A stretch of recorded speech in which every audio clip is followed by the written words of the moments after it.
Krishna Hare Krishna Krishna Krishna Hare Hare Hare Rama Hare Rama Rama Rama Hare Hare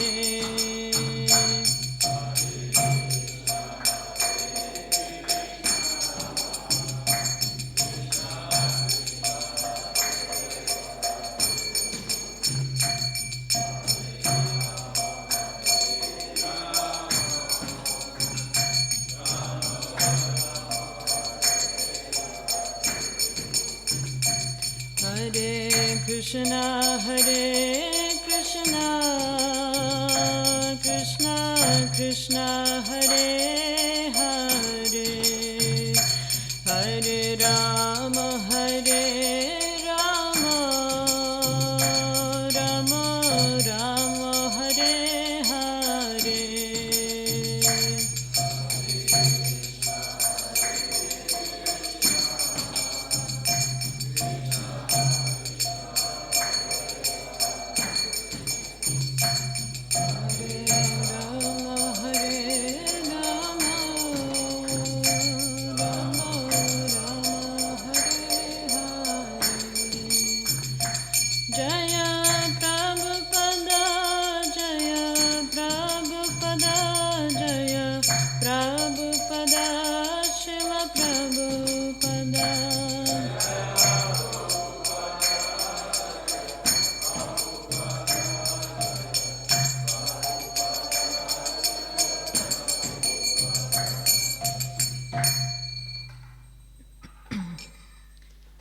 Om Namo Bhagavate Vasudevaya Om Namo Bhagavate Vasudevaya Om Namo Bhagavate Vasudevaya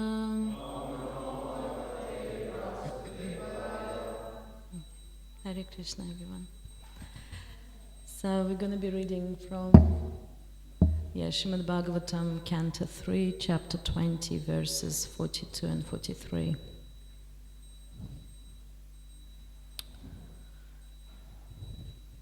Ujasvantam manaimanam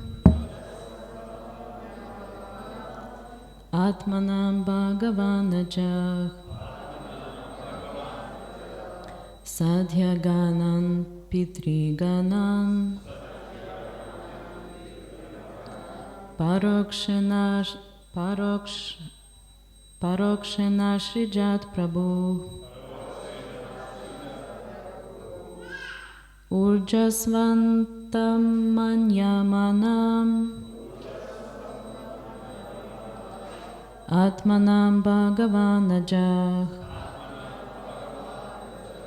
Sadhyanganan Pritiganam Parokshena Shrijat Prabhu Urjasvantam Manyamanam Atmanam Bhagavanajah Sadhyanganan Pitriganan Parakshena Srijat Prabhu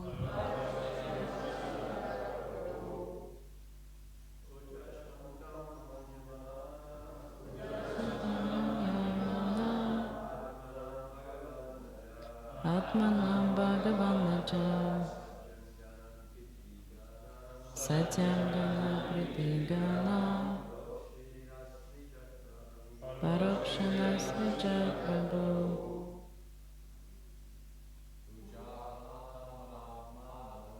Ujasvantam Namana Atmanam Bhagavanajah Satyangana Pritigana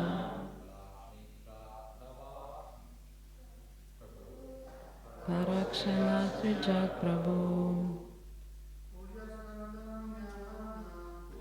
Sandhyamanam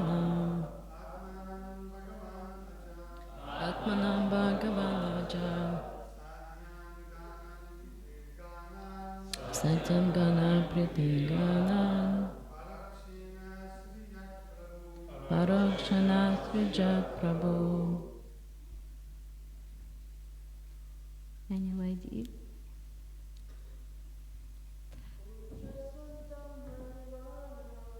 Jasvantam Manyamanam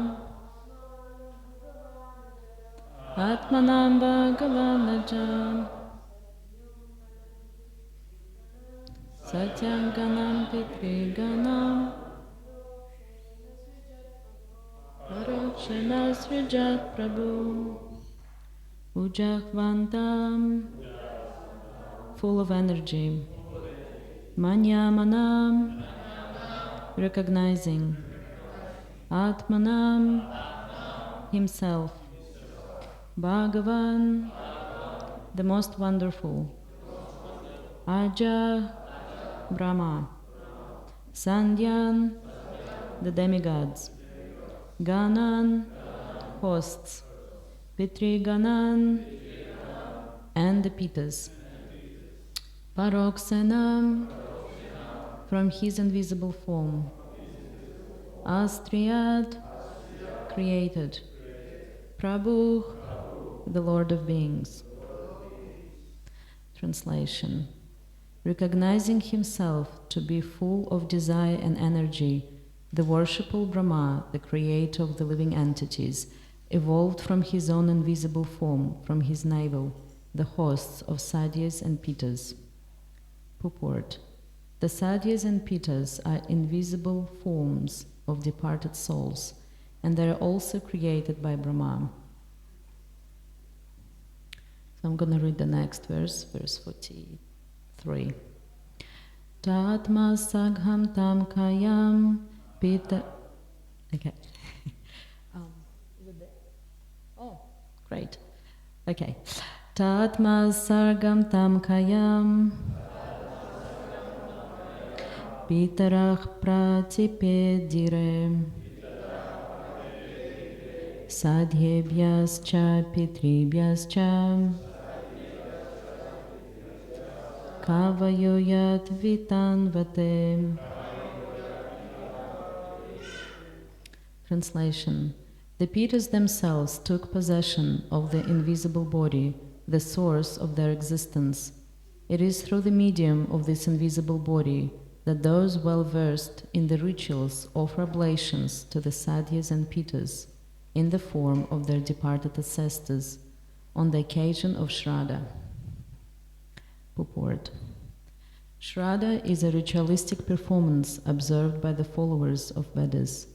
There is a yearly occasion of 15 days when ritualistic religionists follow the principle of offering oblations to departed souls. Thus, those fathers and ancestors who, by freaks of nature, might not have a gross body of material enjoyment, can again gain such bodies due to the offering of Shraddha oblations to their descendants by their descendants. The performance of Shraddha or offering oblations with prasada is still current in India, especially at Gaya, where oblations are offered at the lotus feet of Vishnu in a celebrated temple. Because the Lord is thus pleased with the devotional service of the descendants, by His grace He liberates the condemned souls of forefathers who do not have gross bodies, and He favors them to again receive a gross body for development of spiritual advancement. Unfortunately, by the influence of Maya, the conditioned soul employs the body he gets for sense gratification, forgetting that such an occupation might lead him to return to an invisible body. The devotee of the Lord, or one who is in Krishna consciousness, however, does not need to perform such ritualistic ceremonies as Shraddha, because he is always pleasing the Supreme Lord. Therefore, his fathers and ancestors, who might have been in difficulty, are automatically relieved. The vivid example is Prahlada Maharaja. Prahlada Maharaja requested Lord Nrisimhadeva to deliver his sinful father, who had so many times offended the lotus feet of the Lord. The Lord replied that in family where a Vaishnava like Prahlada is born, not only his father, but his father's father and their fathers, up to the 14th father back, are all automatically delivered. The conclusion, therefore, is that Krishna consciousness is the sum total of all good work for the family, for society, and for all living entities. In the Chaitanya Charitamrita, the order says that a person fully conversant in Krishna consciousness does not perform any rituals because he knows that simply by serving Krishna in full Krishna consciousness, all rituals are automatically performed. Namo Vishnu Padaya Krishna Krishna Bhatare Shrimati Bhaktivedanta Swami Namine. Namaste Sarasvati Devi Gauravani Pracharine Nirvishesha Shunyavadi Paschatya Dashatarine. Jai Shri Krishna Chaitanya Prabhu Nityananda Shri Advaita Gadadhara Shivasati Gaura Bhakta Vrinda. Hare Krishna Krishna Krishna Hare Hare Hare Rama Rama Rama Hare Hare. Vancha kalpatarubhyascha kripa sindubhyevacha patitanam pavanabhyo vaishnavabhyo namo namaha. Okay.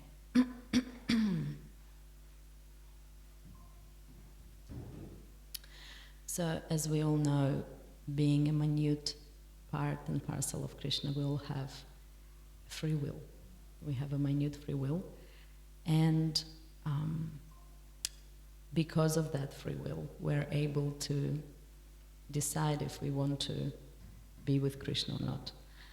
And so when living entity wants to try to control material energy and enjoy without Krishna, Krishna has to create, to facilitate that desire, Krishna has to create material world. Which is perfect. You know, we often hear that material world has so many imperfections and it's unfair. But actually, because it's Krishna's creation, it is perfect in a purpose that it meant to serve. It's created extremely fair and partial, and it serves to let all living entities equally try to lord it over here, try to control it and enjoy it. But in order for the spiritual soul to actually be able to do that, you know, because every spirit soul has unique relationships with Krishna, and in order for it to come here and try to enjoy material energy and try to control it, it has to forgive its original position, its original relationships with Krishna. Because we know that ignorance is bliss, there is such a saying. Because otherwise it is impossible trying to enjoy. There was an interesting, I think in maybe around 20 years ago, there was that movie made, Matrix. It was quite popular back then.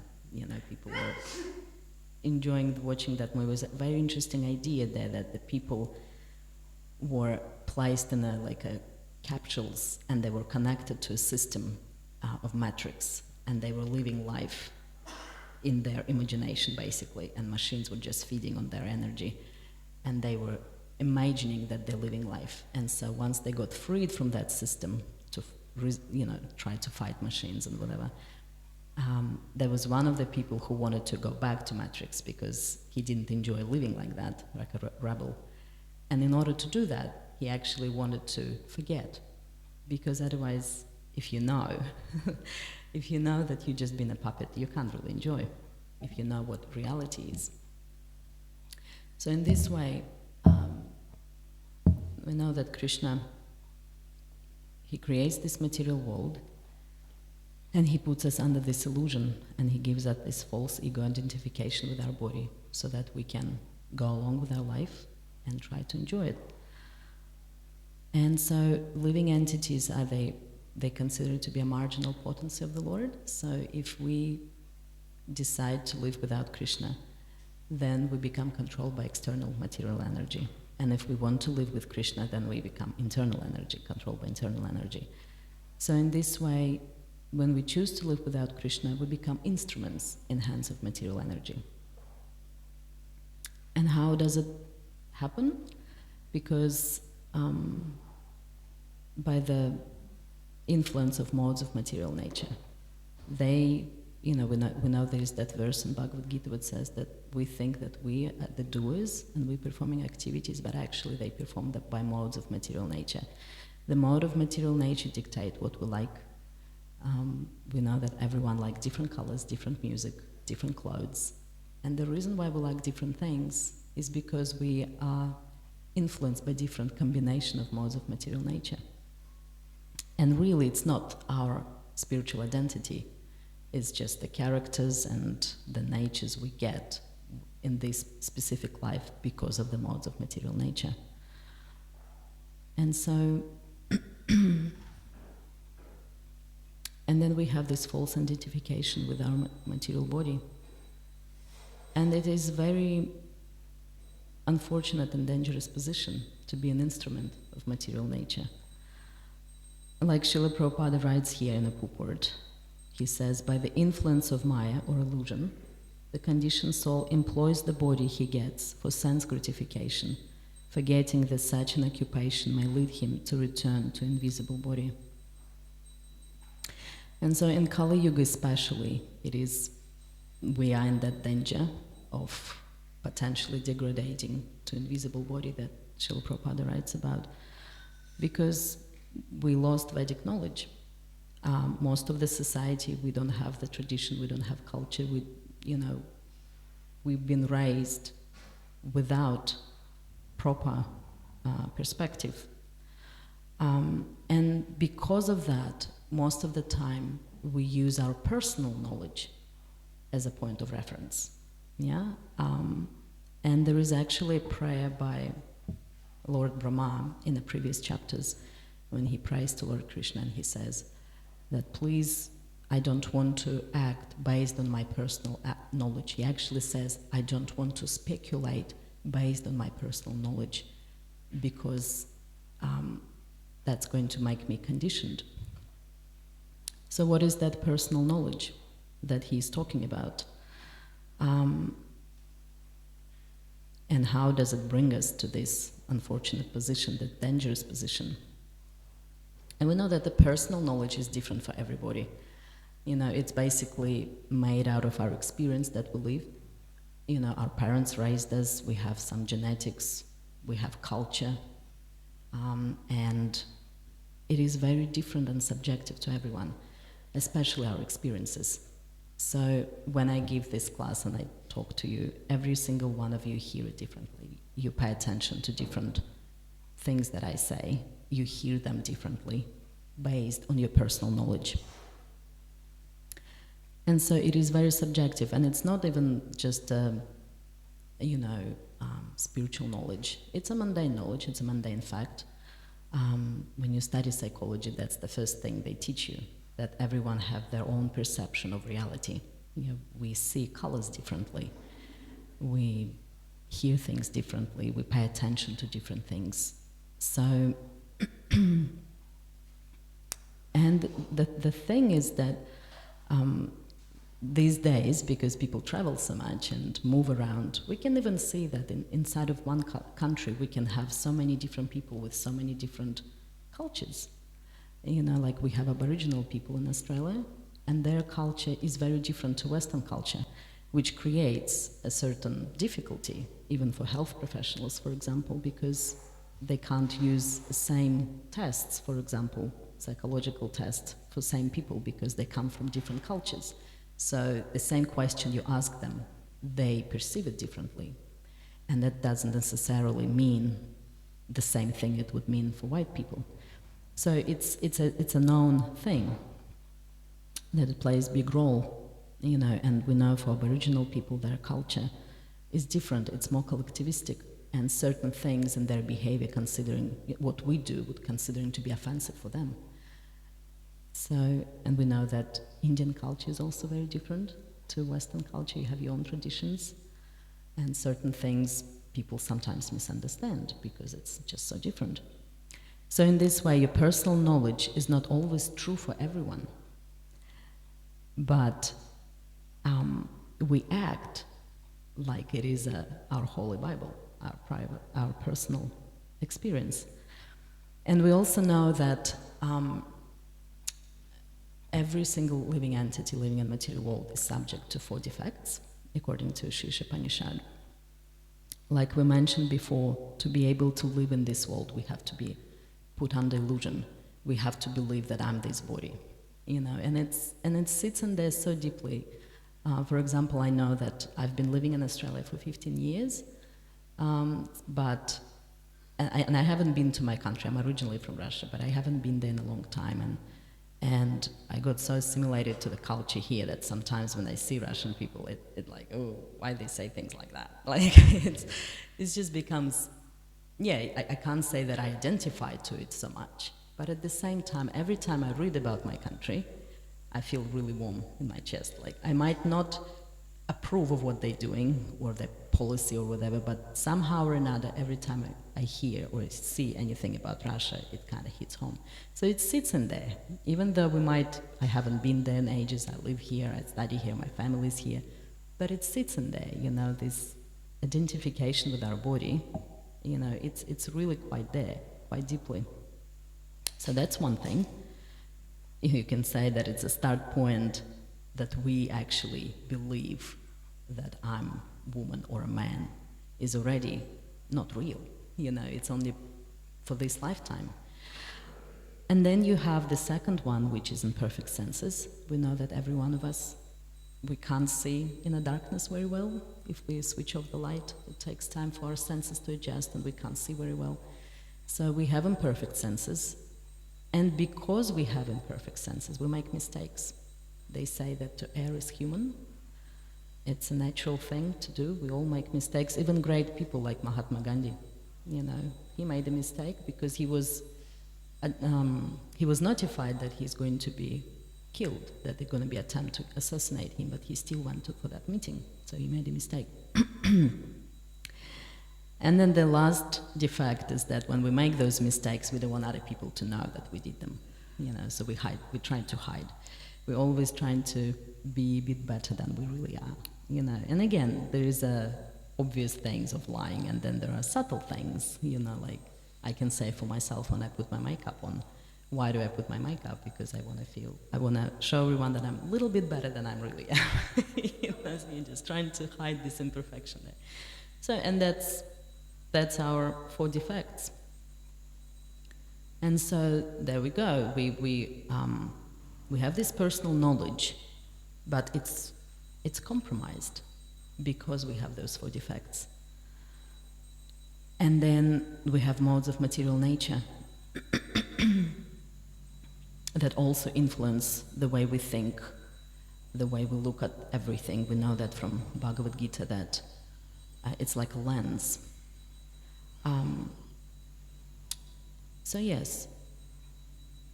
And then what happens with this is that we get this mundane knowledge, personal knowledge. It's like basically we know the science these days is based on that. People speculate, like Brahma said, I don't want to be a speculator. But this is what mundane science does. They speculate because they don't have Vedic knowledge to base their research on. So what they do, they just guess. They make experiments. And every single experiment they make, it's always imperfect. Because there is no such a thing as a perfect experiment. There is always something there which was not, accounted for. There is all these compromising things. And that's why we know that scientific paper only lasts maybe 10 years. Not always, but as long as it's like already 10 years old, you gotta be careful, you gotta check if it's still accurate, or after that the new research been done and they prove that, oh no, that was wrong now. So, and this way they just go and they speculate.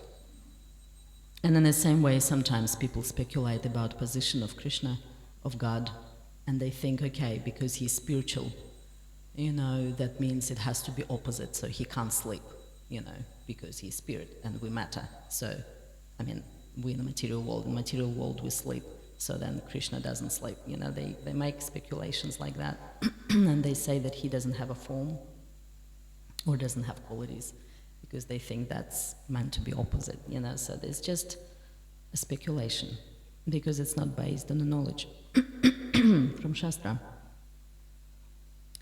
So what happens when we act on this based on that personal knowledge, because that's what we do most of the time, then we hurt people around us. So this is just what Lord Brahma was saying, that he doesn't want to act based on that speculation because it will make him conditioned. So how does it make us conditioned? Well, here's the thing, because when we do it like that, when we act for sense enjoyment, there is no moral. We have some sort of sense of morality, everyone, but because it's only for sense gratification, so once it's become not comfortable to hold certain principles, then people very quickly sometimes change them. They turn their back and they say, there's nothing personal, I just need to, survive, or, well, I'm sorry. So, so in this way, we're always going to hurt someone. And because being in material world, like we were saying before, it's a perfect place, so we take turns. This life, I'm the mafia boss, and I'm bossing everyone around, but next life someone else wants to have a turn, so now we have to swap the places, and it goes like that. So we become an instrument in the hands of material energy. And we go about, and everyone has a certain karma that they have, and we just become the medium of that karma, so we act. And more than that, the modes of material nature are made in such a way, there is like a law of material world that if you're not trying to actively elevate yourself, then you just start to degrade more and more. That's what modes of nature do. Because even in mode of goodness, when person is pious, they know what to do, they live in a harmony, they follow the certain rules of shastras. But eventually, that can't even give you shelter because you become proud that, okay, I'm so good, I know how to live my life. And once that pride comes in, that's the mode of passion. And the mode of passion leads you to mode of ignorance eventually, because once you become proud, those people, you can imagine they wouldn't really look for advice, maybe, not always from everyone, because they think they know the best. And the more and more you go that way, you get into mode of ignorance. And in mode of ignorance, you see your friends as your enemies, and your enemies as your friends. Everything become completely twisted. So, and ultimately these people, they get to animal forms of lives. Thank you. And yes, just like Srila Prabhupada writes in this purport, that we might get to invisible body. And the reality of life is that there is so much suffering out there. Sometimes you talk to people and you hear how much they suffer, and they you talk to them and you can see that they stuck so much in a certain way of thinking, and you can't even do anything about it. They just, I do lifelines, and that's one of my things that I do for my studies, and when you talk to people, it's heartbreaking to see how much they suffer, but sometimes you hear that you can't really do anything because they're really stuck in a way how they think in their personal experience. And so we know that for some people that pain becomes so much that it's easier for them to give up their body.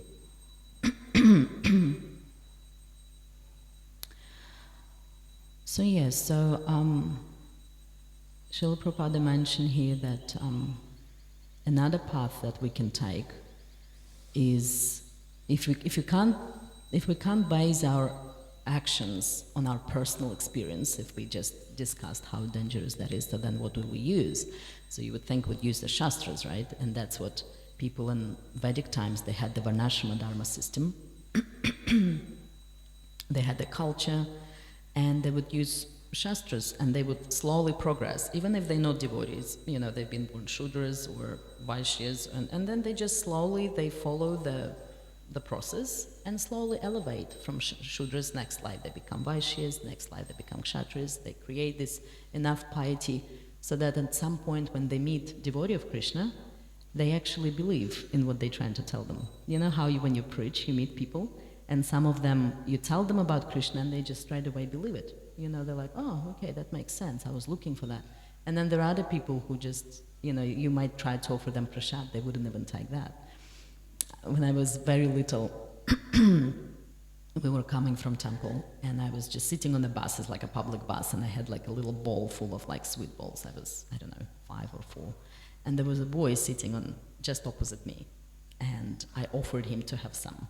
So that was prasad. It was like this opportunity, but he just smashed the whole bowl out of my hands. So sometimes you get people like that. They're very, like, they just don't want to have anything to do with prasad or devotees or hear anything. And so, yeah, so in this way, Varnashrama Dharma system that used to be present in Vedic times, even if you're not devotee, you will progress just by following the rules and regulations, by understanding that there is a transmigration of the soul. Yeah, that's the main principle. Because at the end of the day, knowledge from Vedas, it is quite tricky, especially in Kali Yuga.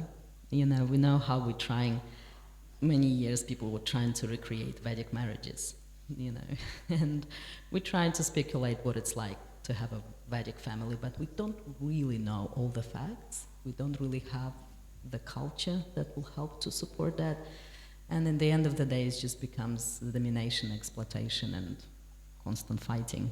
So it is very difficult in Kali Yuga to follow Vedas. And it's very tricky to understand. Actually, Srila Prabhupada written in the Srimad Bhagavatam that unless we become a Brahmana, like a proper Brahmana with Brahmanic qualities, we're always going to misinterpret Shastra when we read it.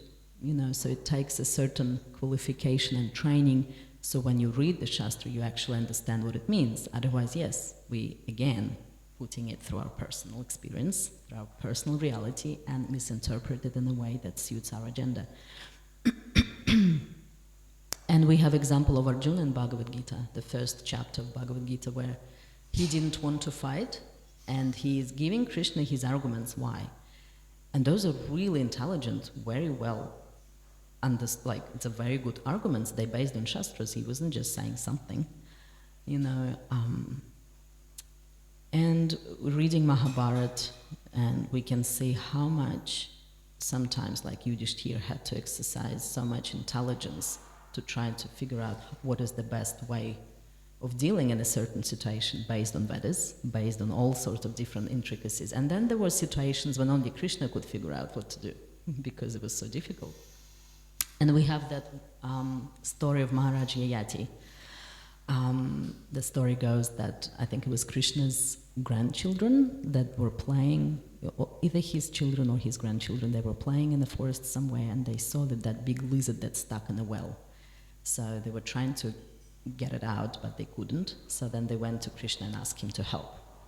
So Krishna came and got the lizard out of the well. And when the lizard, got its original form, it was Maharaj Yayati, and Krishna specifically asked him to tell him what happened, so that his grandchildren and all of us could know the story. So he was a very righteous king, following all the Vedic rituals and injunctions.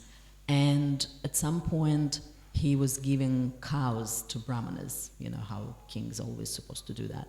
So he gave the cows to one brahmana, and somehow one of those cows wandered back to, where it was originally from, and then he gave it away again to another brahmana.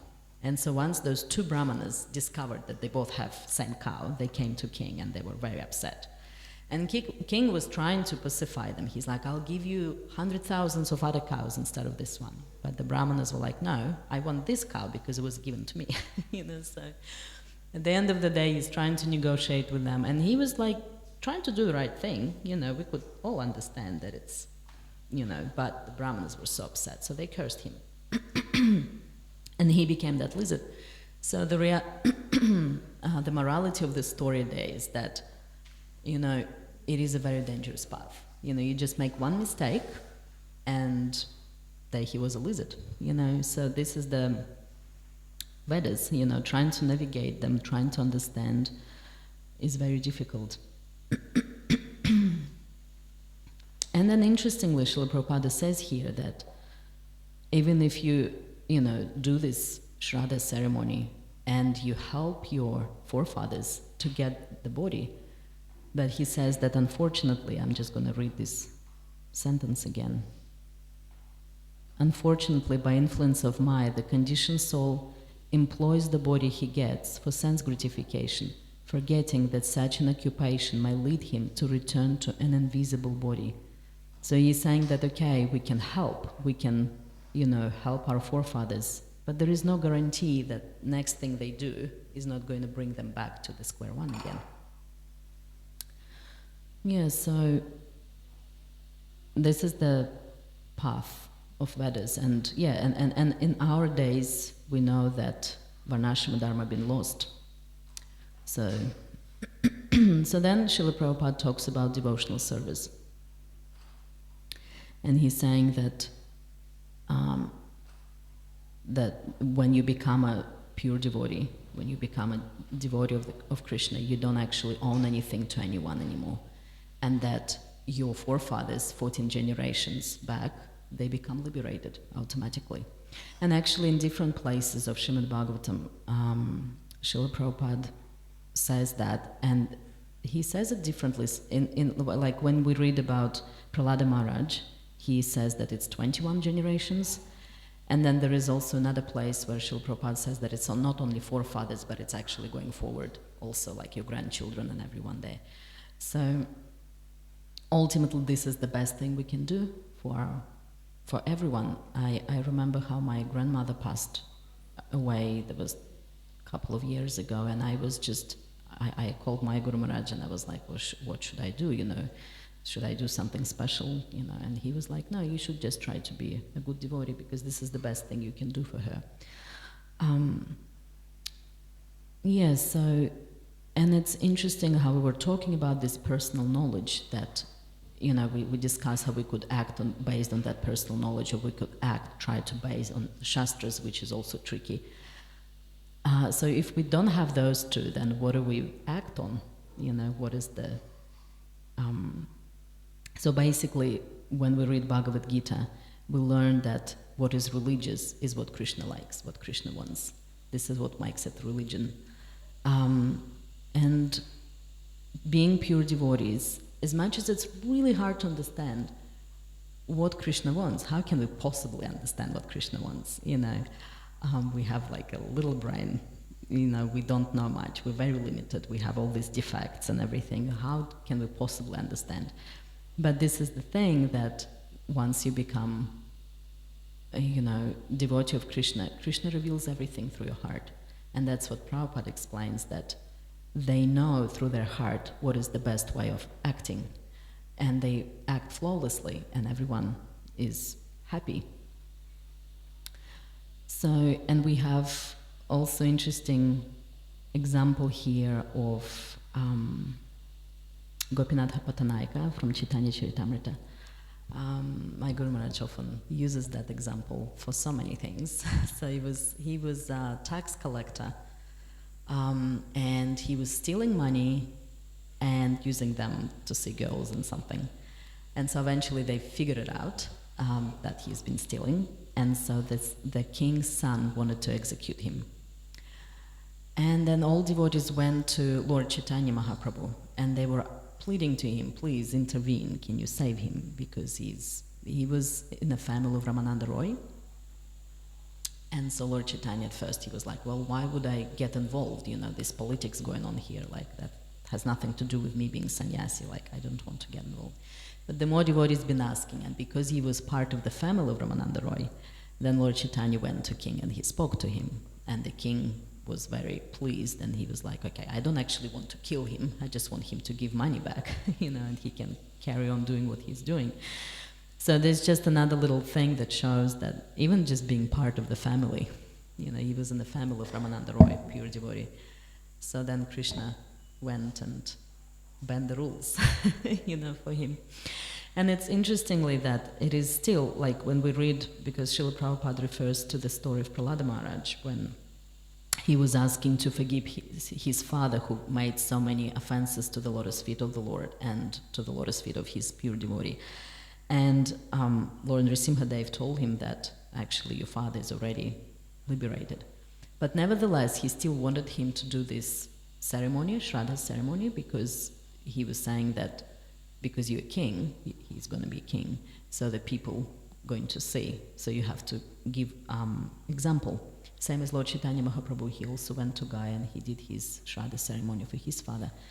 So, but at the same time, we know that we can do this, we can still do these ceremonies, it's not going to hurt. But at the same time, Srila Prabhupada says that really, if we just become a sincere devotee of Krishna, this is the best thing we can do for everyone, not just even our family. We often hear how Prabhupada says that devotional service is the answer for all the problems we have in the world. And it sounds sometimes quite, mundane. Like you hear, if you have problem, just chant Hare Krishna, and you kind of feel like, okay, well, whatever. Because sometimes we think that my problem is so unique and big that we need some really unique solution for that. But if you really think about it and try to make an experiment and just surrender to the process, and if you just wake up for Mangalarati, read Prabhupada books, you chant Hare Krishna properly, your rounds as much as you can, you will see how lots of things in your life would change, really change, and become very different. And it's the same thing with this world. We sometimes we get engaged in politics and we read what's happening and we kind of feel like, oh, we should, go protest or something. But the reality is, it is so complicated and twisted because every single one of us acting based on that personal knowledge, that it's really hard to find the end of it and really hard to fix anything. So really the only thing you can do is to make people aware of their relationship with God. That's the only thing that's really going to make a difference. So, and that's all good, for pure devotees, because they can just stay in tune with Krishna and get instructions from their heart. And they're always really humble. They don't feel proud because they know where the source of knowledge coming from. But what about a lot of people who, like us, we're not pure devotees yet. I mean, I don't know about you. I should just talk about myself. If we're not quite there yet, so we can hear instructions from Krishna, because it's very hard to distinguish when it's Krishna and when it's just our mind, So what do we do then? If we come down to just here and now, what do we do? How do we know what Krishna wants? Because we're not qualified always to understand Shastras perfectly. We can't act on our personal knowledge. How do we know what Krishna wants? And so I asked this question to my spiritual master. And he told me that, all we can do is just do our best. Really. We can just try our best. And what does it mean to try our best? That means we have to follow our regulative principles. We have to chant our 16 rounds. We have to read Srimad Bhagavatam. We have to associate with devotees. We have to do our prayers. We have to pray to Krishna so he can help. We have to have seniors, someone that we can trust. It is very important to have that person in your life that knows you, that you can go and reveal your heart. And we also have to use our intelligence. That's what Srila Prabhupada told us. He said, if you follow four regulative principles, go to Mangalarati, chant your japa, you're going to go back to Krishna, but you have to use your intelligence. So, because sometimes we get instructions and they might contradict one another, and there is time, place, and circumstance. So we always have to use that intelligence. So we have to do our best, and we're going to make mistakes. Yes, we're going to think that, okay, I'm trying to figure out what I should do in this situation, and we might make mistake after our praying, after consulting with devotees, after doing our best, trying to understand the situation. But because we've been doing our best, then the reactions, even if we make a mistake, the reactions, Krishna make them so much less than if we were instruments in material energy and just acting based on our personal knowledge for the sense gratification. We get karma for that. But when we're trying our best to act according to Krishna's will, then Krishna, he will still send us maybe something, we'll still get something, but it's not anywhere close to what we would normally get. And we know that they often say that, oh, I was meant to break my arm, but I only broke my finger. That's the mood that we have. Krishna will protect us from karmic reactions. And the very nice example in this connection is the story of a sparrow. There was a sparrow that lived, and she had her eggs near the ocean, and the ocean came one day and swept all her eggs in the ocean. And so the sparrow was really upset, and she was telling the ocean, "You have to give my eggs back." And he was just laughing at her. And so she was like, "Okay, if you don't give it back, I'm going to drink you. I'm going to drink all the ocean." And it sounds ridiculous, you know, how the little sparrow is going to drink the ocean. It's like, but she was very determined. The main point was that she was extremely determined, and she was doing her best. She was keep drinking that ocean. And while she was putting that effort, then Garuda got inspired by the little sparrow, and he came and he said, "Well, I'm going to drink you up." And so the ocean gave up the eggs. You know, so this is our position. We're very limited, you know, our knowledge is compromised, you know, we're not pure yet, but we can only try our best. And when we do try our best, that's how we get the mercy. And just recently there was an initiation ceremony on a Kartik, and there was Badahari Prabhu, he was giving class, and he was explaining how it is important to chant your rounds, you know, that you have to plan it ahead, you know, when you're going to chant your rounds tomorrow and how you're going to do it, you know. Don't just leave it, "Oh, the day will come and I figure that out." He's like, no, it has to be planned. And he's explaining how you chant and giving all this advice. And then by the end of the whole class, he was just saying that really we can't do anything ourselves. We need mercy. So he's like, we can't chant, you know, we can't chant with attention. We can't, you know, how Lord Brahma was saying, he was scared that while he would be creating this world, he'll become proud, he'll become, you know, contaminated. And we always engage in material, like we live in foreign countries here. You know, we're not in Vrindavan where everything around you is just Jai Shri Radhe, you know. So we have to go to work, we have to raise our children, we have to do this. So we constantly get in touch with material energy. So it is a very dangerous position. It's difficult to stay focused, to keep yourself pure in your mind and your consciousness and your physical body. So that's why he was saying the only thing we can do is really just pray for Krishna's mercy. And that's all we need to do. We just need to have that determination and just try to do our best in every single situation. Not just let it go.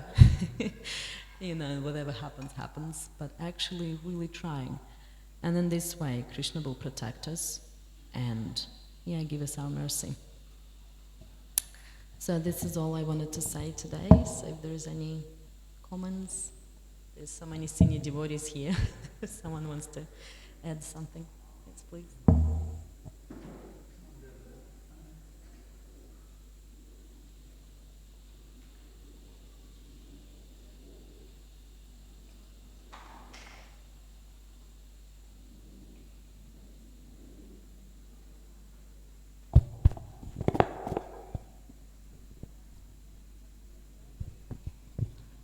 Thank you for class, Prabhu. So, earlier in the class you were saying how, because the material world emanates from Krishna, it's perfect the way He's created it. So how would we respond to someone who sees so much suffering and inequality and seemingly imperfections in the world, that it's perfectly created for its purpose? So how would you answer that? Well, that's a tricky one. I think it's a lot depends on the person you're talking with, and you know. But just from my personal experience of talking with people in crisis who actually do suffer a lot, like sometimes people call and they just cry their heart out. You know, they're really, really struggling. You can hear that. But at the same time, you can hear again how much they kind of got stuck in a certain way they think, you know, and it's even very difficult to say or try to help them. So, I mean, it seems quite heartless to say that, you know, we brought it upon ourselves, you know, but at the same time, I sometimes bring people attention to the fact that they eat meat, you know, and they make other people suffer. I mean, other living entities suffer just for their sense enjoyment. And so what comes around goes around. I don't know, I feel like it has to be said, the truth. But maybe someone has a better solution for that.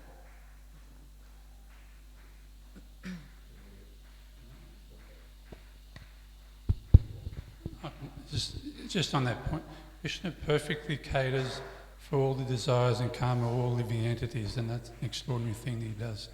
You can see the arrangement there, all Brahma. It's extraordinary. To cater for all the desires and the reactions of all living entities it's beyond imagination. So Krishna is wonderful in that way.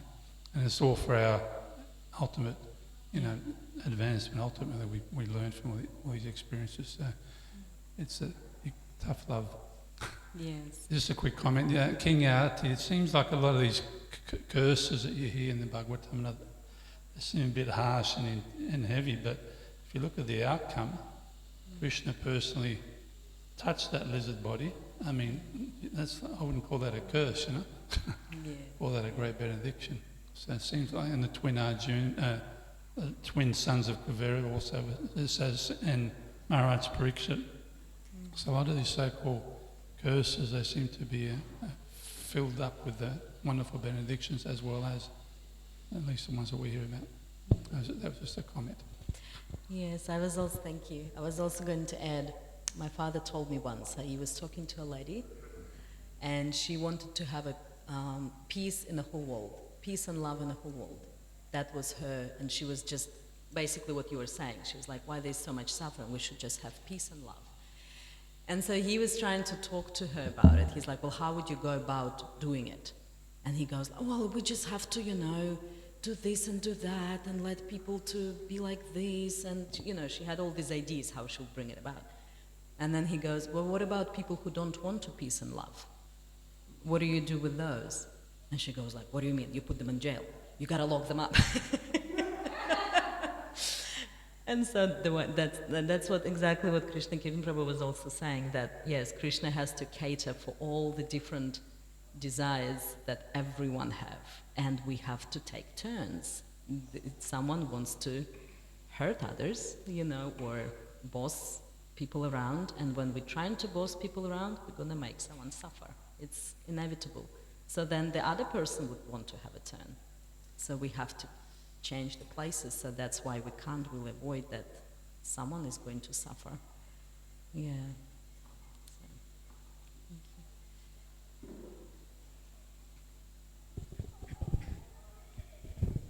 Hare Krishna, thank you for a very interesting class.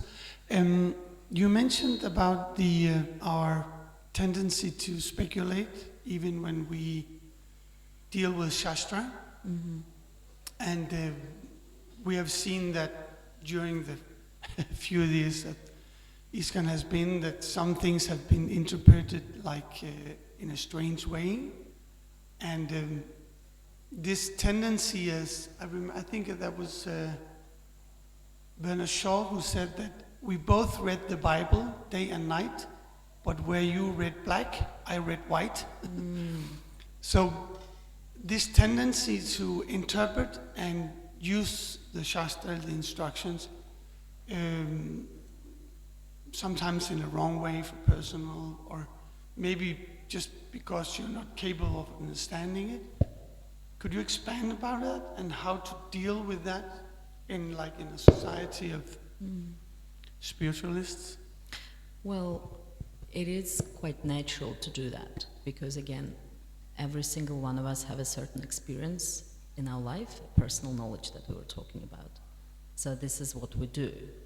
Every time we see anything, we have our own perspective of reality, and we always apply that. It's like if you take just mundane science, they always say that everyone is biased.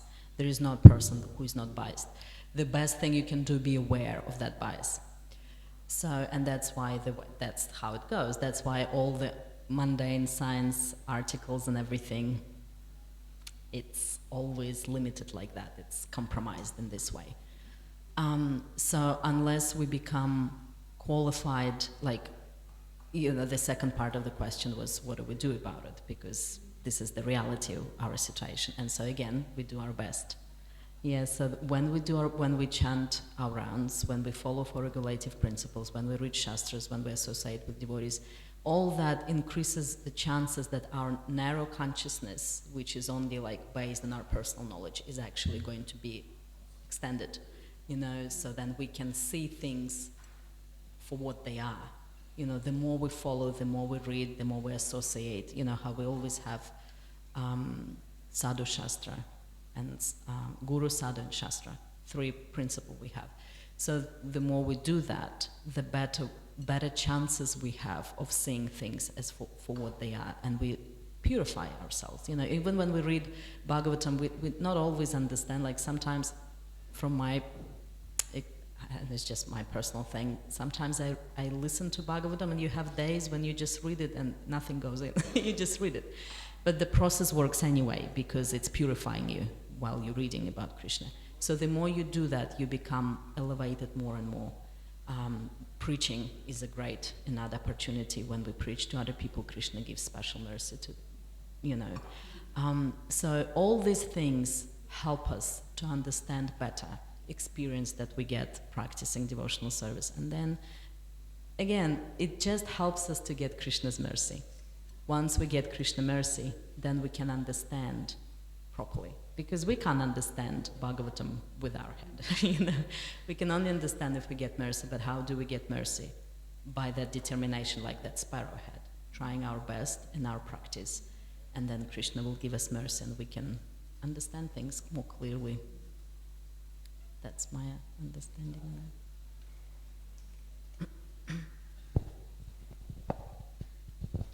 that. Thank you, Sita. It's really a very good understanding. I'm really appreciating the class.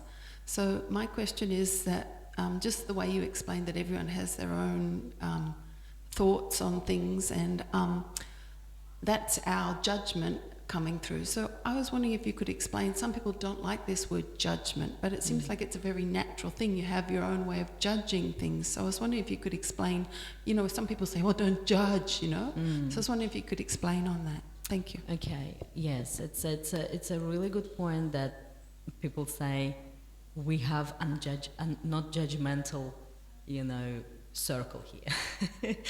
And I always kind of chuckle to myself a bit about that because everyone always judge one way or another. But the point is what you do about it. So if you may judge that person did the wrong thing, you may understand that, okay, this is not a correct way of acting, or it's not nice. But you don't actually hate person for it. So you have to separate the activities from a person. So if we become like, okay, starting to hate someone or discriminate against them or just sending all this negative or just, that's become really judgmental. But when we kind of coming from the point of view of understanding, okay, this person made a mistake, no one is perfect, then okay, judgment could be a good thing because we need to understand, what is it called? Cause and effect, and we learn from other people's mistakes.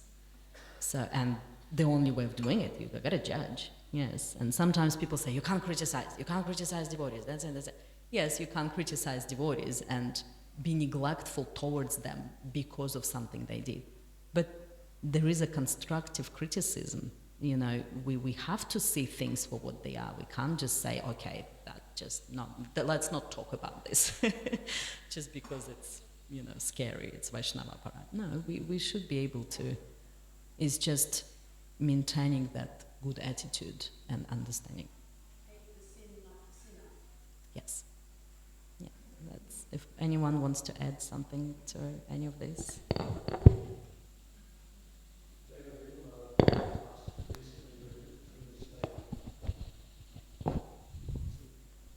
You said the beauty of the Brahman has really surprised me. I thought it was going to be like austerity. You said the beauty of the Brahmins is forgiveness. They're in that position, elevated position, but they don't look down, they have compassion. Yeah, there is that saying, to err is human and to forgive is divine. Guru Maharaj uses that one often. Yeah.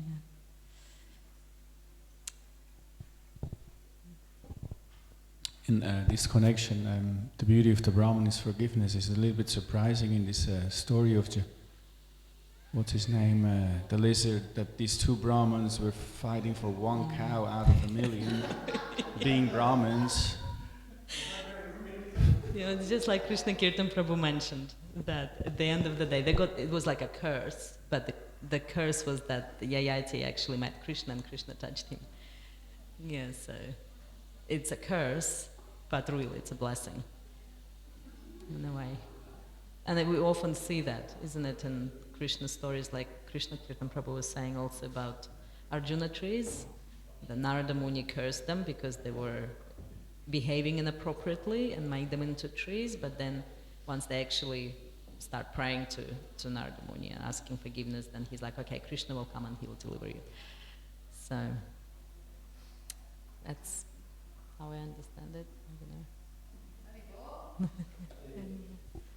Thank you so much. Thank you. Krishna.